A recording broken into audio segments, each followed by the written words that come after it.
Hi, my name's John Booler. I work at the Birmingham Disability Resource Centre and I'm an information officer. The time when I was at school, it was the early to mid-80s, the time of the 1 in 10 unemployment.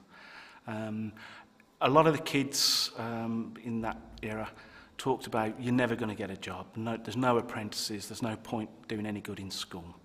I was lucky in a way that my grandfather ran his own business, which was an electroplating business, and I always presumed straight away that I would go and work for him as soon as I left school. I worked for my granddad for 6 years. Then I finally realised that I had enough of working for family. As the years went by, I realised a lot more pressure is put on family members. I couldn't see it working out there, so I finally took the decision to leave and just walked out. I had a big argument with my granddad and off I went. It wasn't so much pressure on what the family did, it was pressure as being related to my grandfather. For example, every year he'd put out the holiday sheets for people to have the holidays, and say for Whitsun he'd put a week shut down. And I would arrange to go away on holiday with friends for that week. And a couple of days before the holiday, he would turn around and say, I need you to come in next Tuesday and next Thursday to do this. And as soon as I would complain that I can't, it would be the same old excuse from him that one day this will be yours, you've got to do it. And I just thought it was too much pressure being put on at that age. I was out of work for about 4 months.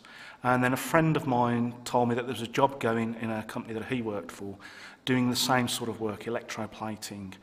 So I phoned them up, they asked me to come down, had a quick interview, and I got the job and started working there, and I was there for 9 years. I acquired a disability in my spine. I was lucky in the company that I worked for, they provided a lot of equipment to make sure I could continue doing the job.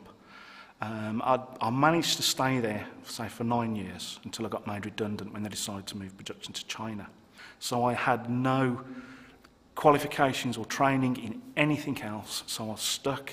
That led then to an interview with a disability employment advisor.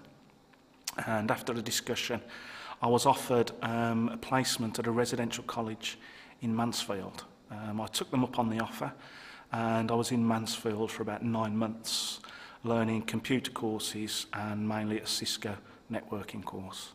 And that led then from there into computers, into the Disability Resource Centre and into the work I'm doing at the moment.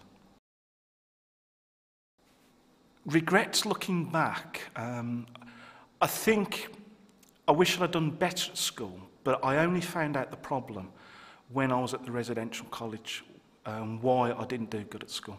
I was under the impression then that I just wasn't brainy enough to complete it. And that's why I slowly went down the sets, and I just wasn't interested anymore. Because I just thought, you know, it's me, I'm not going to learn it, I can't figure it out, and that's it. And from going to that college and understanding there are different ways to learn, it's changed my life around anyway. I would say when I acquired my disability, it is the biggest event. It was the worst event of my life. But it also gave me the opportunity to retrain, to find out about what's happened in the past at school, and to go on to get a better job. So I look at it as a very positive and best event of my life, really. It changed it.